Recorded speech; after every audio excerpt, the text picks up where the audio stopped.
राधे भक्तों, सभी भक्तगणों को मेरा सादर नमस्कार। आज मैं आपको भीष्म पंचक व्रत के बारे में संपूर्ण जानकारी देने जा रही हूँ। भारतीय परंपराओं में भीष्म पंचक के 5 दिवसों को काफ़ी मंगलकारी बताया गया है। वैसे जब भी कोई पंचक लगता है तो कहा जाता है कि कोई शुभ कार्य नहीं करना चाहिए, परंतु भीष्म पंचक एक लौता ऐसा पंचक है जिसे मंगलकारी बताया गया है। इस समय निसंतान दंपति व्रत भी रखते हैं। भीष्म पंचक व्रत का हमारे पुराणों में विशेष महत्व बताया गया है। ब्रह्म पुराण, पद्म पुराण, स्कंद पुराण, इन सभी पुराणों में इसका वर्णन प्राप्त होता है। आइए सर्वप्रथम जान लेते हैं कि भीष्म पंचक कब से कब तक हमें साल 2023 में रखने हैं। वर्ष 2023 में भीष्म पंचक 22 नवंबर से शुरू होंगे तथा यह 27 नवंबर तक चलेंगे। ऐसा माना जाता है कि इस व्रत को करने वाले सदाचारी एवं संयमी व्यक्ति को जीवन में किए जाने वाले हर कार्य में सफलता प्राप्त होती है। कार्तिक महीने के शुक्ल पक्ष की एकादशी से लेकर पूर्णिमा तक भीष्म पंचक व्रत को रखा जाता है, अर्थात कार्तिक मास में जो देवोत्थान एकादशी आती है तथा उसके बाद देव दीपावली तक के जो 5 दिवस होते हैं, इसी को भीष्म पंचक के नाम से जाना जाता है। इस दिन महाभारत के मुख्य पात्र गंगा पुत्र भीष्म की भी पूजा की जाती है। इसी भीष्म पितामह के ही कारण इसका नाम भीष्म पंचक रखा गया है। यदि आप भीष्म पंचक में विशेष पूजा करके भीष्म पितामह का आशीर्वाद पाना चाहते हैं तो वैदिक रीति रिवाजों से पूजा को संपन्न करें तथा उनको अर्घ्य दें और तर्पण भी करें। भीष्म पंचक की शुरुआत इस वर्ष 22 नवंबर को रात्रि 11:03 पर हो जाएगी तथा इस भीष्म पंचक व्रत की समाप्ति 27 नवंबर को दोपहर 2:45 पर होगी। भीष्म पंचक के दौरान भीष्म पितामह की आराधना करने के लिए आपको इस मंत्र का उच्चारण करना चाहिए। इस मंत्र के उच्चारण से मोक्ष की प्राप्ति हो जाती है।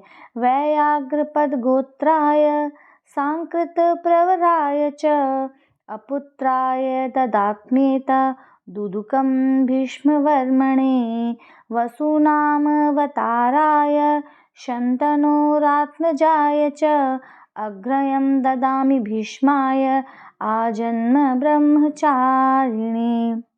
आइए समझते हैं कि कैसे भीष्म पंचक की शुरुआत हुई थी। महाभारत का ऐतिहासिक युद्ध 18 दिनों तक लड़ा गया था, जिसमें पांडवों की जीत हुई। सबने ही अपने सगे संबंधियों को इस युद्ध में खोया था। कौरवों की सेना थी जिसमें पांडवों और कौरवों के पितामह भीष्म, गुरु द्रोणाचार्य व कुल गुरु कृपाचार्य भी शामिल थे। अर्जुन के बाणों ने भीष्म पितामह के शरीर को छलनी कर दिया, लेकिन उन्हें इच्छा मृत्यु का वरदान होने के कारण उन्होंने प्राण नहीं त्यागे। वह महाभारत का युद्ध खत्म होने तक जीवित थे। जब युद्ध समाप्त हुआ तो वासुदेव श्री कृष्ण पांडवों को लेकर भीष्म पितामह के पास गए और पांडवों को उपदेश देने का आग्रह किया। इस पर पितामह भीष्म ने 5 दिनों तक राजधर्म, वर्ण धर्म, मोक्ष धर्म आदि पर उपदेश दिया। उनके उपदेश के बाद श्री कृष्ण ने कहा कि पितामह, आपने एकादशी से पूर्णिमा तक जो धर्ममय उपदेश दिया है उससे मुझे अधिक प्रसन्नता हुई है। इन्हीं 5 दिनों को मैं अपनी आपकी स्मृति में भीष्म पंचक व्रत के नाम से स्थापित करता हूँ। जो भी व्यक्ति इस व्रत का पालन करेगा वह जीवन में विविध सुखों को भोग कर अंत में मोक्ष को प्राप्त करेगा। तभी से इस व्रत को किया जाता है। वैसे भी कार्तिक मास श्री विष्णु को अत्यंत प्रिय है तथा उन्हीं को यह समर्पित है। इस कार्तिक मास में पूरे मास श्री विष्णु की पूजा अर्चना की जाती है। श्री तुलसी की पूजा अर्चना की जाती है। जिसने भी इस कार्तिक मास में पूरे मास का व्रत नियम न किया हो वह केवल भीष्म पंचक के 5 दिनों के व्रत को कर पूरे कार्तिक मास के नियम तथा व्रत का फल को प्राप्त कर सकता है। पंचक व्रत के दौरान 5 दिनों तक अन्न ग्रहण नहीं किया जाता है। यह व्रत 5 दिन तक चलता है, इसलिए उपासक को इन 5 दिनों में भीष्म जी को अर्घ्य भी देना चाहिए। इसके लिए अर्घ्य के जल में थोड़ा सा कुमकुम, फूल, केवड़ा और पंचामृत को मिलाना लाभकारी होगा। साथ ही अगर आप इन 5 दिनों में ब्रह्मचर्य का पालन कर सकते हैं तो यह आपके जीवन में मंगलकारी साबित होगा। 5 दिनों तक नियमित स्नान के दौरान पानी में थोड़ा सा गंगा जल डालकर आप स्नान करें। पितामह भीष्म माँ गंगा और शांतनु के पुत्र थे। उन्होंने अपने पिता शांतनु की इच्छा पूर्ति के लिए अखंड ब्रह्मचर्य के पालन का दृढ़ संकल्प लिया था। इस वजह से उनके पिता ने उन्हें इच्छा मृत्यु का वरदान दिया था और यही कारण है कि इन 5 दिनों में जो ब्रह्मचर्य का पालन करता है वह अत्यंत ही लाभकारी माना गया है। भीष्म पंचक व्रत के बारे में हिंदू धर्मग्रंथ गरुड़ पुराण में बताया गया है कि भीष्म पंचक के दौरान भगवान को विशेष प्रसाद अर्पित करना चाहिए। पहला दिन देवोत्थान एकादशी के नाम से प्रसिद्ध है। इस दिन श्री विष्णु के निमित्त एकादशी का व्रत किया जाता है। 4 मास के शयन के बाद इसी दिन भगवान अपनी निद्रा से जागते हैं तथा इस दिन भगवान के चरणों में हमें कमल के फूल को अर्पण करना चाहिए। उसी के दूसरे दिन जिस दिन द्वादशी रहती है उस दिन तुलसी का विवाह किया जाता है। भगवान को बिल्व पत्र चढ़ाना चाहिए। तीसरा दिन विश्वेश्वर व्रत के नाम से प्रसिद्ध है। यहाँ पर हमें भगवान की नाभि पर सुगंध या इत्र को अर्पित करना चाहिए। चौथा दिन मणिकर्णिका स्नान के नाम से प्रसिद्ध है। इस दिन भगवान को हमें जावा के फूल चढ़ाने चाहिए। तथा 5वां दिन कार्तिक पूर्णिमा अर्थात देव दीपावली के नाम से प्रसिद्ध है। इस दिन हमें भगवान को मालती के फूल चढ़ाने चाहिए। यह भी माना जाता है कि विष्णु पंचक अर्थात विष्णु पंचक के प्रत्येक दिन गंगा या किसी अन्य पवित्र नदियों में स्नान करना चाहिए। कार्तिक मास के इस 5 दिवसीय व्रत को पंचभिखु व्रत के नाम से भी जाना जाता है। इसमें पंचभिखु की भी पूजा की जाती है। कार्तिक माह के सुबह 5 दिन तक पंचभिखु की पूजा करते हैं। इसमें एकादशी, द्वादशी, त्रयोदशी, चतुर्दशी व पूर्णिमा तक व्रत करते हैं और पूर्णिमा के दिन 5 वस्तु ब्राह्मण या ब्राह्मणी को दान करते हैं। इस प्रकार तक 4 साल तक कार्तिक के शुक्ल पक्ष में पंचभिखु व्रत करने का विधान है। सामर्थ्य अनुसार व्रत करके 5-5 चीज़ों का दान करें। 5 साल में व्रत पूरा होने के बाद ब्राह्मण ब्राह्मणी के 5 जोड़ों को भोजन कराकर दक्षिणा देकर विदा किया जाता है।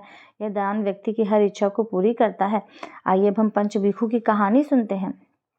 पंचभिखु की कहानी। किसी गांव में एक साहूकार था। उसका एक बेटा व बहू थी। बहू कार्तिक माह में रोज सवेरे उठकर गंगा स्नान के लिए जाती। सुबह जल्दी जाते समय वह किसी भी पराये पुरुष का मुंह नहीं देखती थी। एक राजा का बेटा भी सुबह सवेरे गंगा स्नान के लिए जाता था। वह हैरान होता कि मैं इतनी जल्दी उठता हूँ स्नान के लिए, लेकिन कोई है जो मुझसे भी जल्दी उठकर स्नान कर लेता है। कार्तिक माह के 5 ही दिन बचे थे कि एक दिन साहूकार की बहू स्नान करके वापस जा रही थी और उसी समय राजा का बेटा स्नान के लिए आ रहा था। आवाज़ सुनकर वह जल्दी जल्दी जाने लगी, लेकिन जल्दबाजी में उसकी माला मोजड़ी वहीं छूट गई। राजा के बेटे ने उसकी माला मोजड़ी उठा ली और सोचने लगा कि जिस स्त्री की यह माला मोजड़ी इतनी सुंदर है, वह स्त्री कितनी सुंदर होगी। उसने पूरे गांव में मुनादी करवा दी कि किसकी यह माला मोजड़ी है, वह 5 रात मेरे पास आएगी। साहूकार के बेटे की बहू ने कहलवा दिया कि मैं 5 रात जाऊंगी, लेकिन किसी को साग भरने बैठा देना। राजा के बेटे ने एक तोते को पिंजरे में बंद कर गंगा किनारे पेड़ पर टांग दिया। बहू सुबह के समय आई और पहली पैड़ी पर पैर रखा और बोली, हे कार्तिक के ठाकुर, हे राई दामोदर, 5 पांडु, 6 नारायण, भीखम राजा, उस पापी को नींद आ जाए। राजा के बेटे को नींद आ गई। बहू नहा धोकर चलने लगी तो तोते से बोली, सुआ सुआ, तेरे गल डालूंगी हीरा, मेरे साग भरियो वीरा। सुआ बोला कि कोई वीर भी साग भरता है क्या? मैं फिर बोली, सुआ सुआ, सुबह तेरे पग डालूंगी नेवर, साग भरियो मेरे देवर। सुआ ने कहा, ठीक है भाभी, मैं तेरी साग रखूंगा। वह तो कहकर चली गई। राजा का बेटा हड़बड़ाकर उठा और सुआ से पूछा, सुआ सुआ, वह आई थी, कैसी थी? सुआ बोला, आभा की सी थी बिजली, होली की सी झल, केला की सी कामिनी, गुलाब का सा रंग। अगले दिन राजा के बेटे ने सोचा कि आज मैं अपनी अंगुली में चीरा लगाऊंगा, इससे मुझे नींद आ जाएगी। अगले दिन राजकुमार अंगुली चीर कर लेट गया। वह आई और भगवान से उसी तरह प्रार्थना करने लगी और राजकुमार को फिर नींद आ गई। वह स्नान करके फिर से वापस चली गई और सुबह राजकुमार ने तोते से फिर पूछा तो उसने वही सारी बातें दोहरा दी।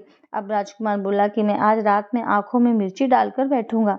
रात में वह मिर्ची डालकर बैठ गया। बहू फिर आई और प्रार्थना की कि जिससे उसे फिर से नींद आ गई। राजकुमार ने तोते से बहू के आने की बात पूछी और उसने फिर बता दी। राजकुमार अब फिर सोचने लगा कि आज मैं बिना बिस्तरे के ही बैठूंगा और रात को बिना बिस्तरे के बैठ गया। जब वह स्नान करने आई तो उसने फिर से भगवान से यही प्रार्थना की और राजकुमार को नींद आ गई। जब वह नहाकर जाने लगी तो आंख बंद करके चली गई। राजकुमार जब उठा तो वह जा चुकी थी। राजकुमार फिर सोच में पड़ गया और सोचने लगा कि आज मैं अंगीठी जलाकर बैठूंगा, जिससे नींद नहीं आएगी। फिर वह रात को अंगीठी रखकर बैठ गया। साहूकार की बहू आई और वह भगवान से प्रार्थना करने लगी कि अपने 4 रातें तो निकाल दी हैं, अब यह रात और निकाल दो। भगवान ने उसकी बात रख ली और राजकुमार को नींद आ गई। जब वह नहाकर जाने लगी तो तोते से बोली कि इस पापी को कह देना कि 5 रातें पूरी हो चुकी हैं, अब मेरी मोतियों की माला मेरे घर भिजवा दे। सुबह राजकुमार की आंख खुली तो उसने तोते से पूछा कि क्या वह आई थी? तोते ने कहा, हाँ, वह आई थी और उसने अपनी माला मंगवाई है। यह सुन राजकुमार सोचने लगा कि वह तो सच्ची थी, तभी तो भगवान ने भी उसका सत रखा। कुछ समय के बाद राजकुमार को कोढ़ हो गया। राजा ने ब्राह्मण को बुलाकर पूछा कि मेरे बेटे का शरीर क्यों जल रहा है। ब्राह्मण ने विस्तार से सारी बात राजा को बताई कि इससे क्या किया था। ब्राह्मण ने कहा कि इतनी पतिव्रता स्त्री पर बुरी नजर डाली, इसलिए यह इस रोग से पीड़ित हुआ है। राजा ने इसके ठीक होने का उपाय पूछा तो ब्राह्मण ने कहा कि वह साहूकार की बहू की धर्म की बहन बनाए और रोज उसके नहाए हुए जल से स्नान करे, तब यह ठीक हो सकता है।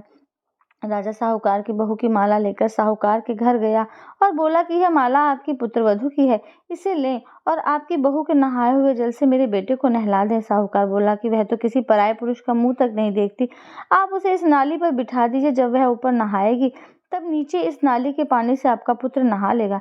राजकुमार ने ऐसा ही किया और कुछ समय बाद उसका शरीर चंदन सा हो गया।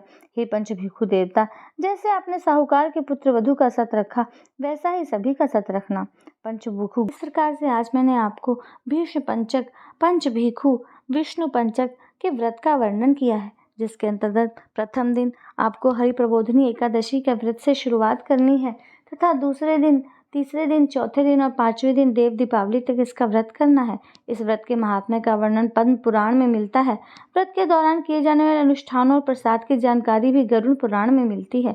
अर्थात आशा करती हूँ कि आप मेरी इस जानकारी से लाभ प्राप्त करेंगे और अधिक लाभ प्राप्त करने के लिए मेरे चैनल को सब्सक्राइब करें, बेल आइकन को प्रेस करें। अगला वीडियो आने तक के लिए नमस्कार, राधे राधे।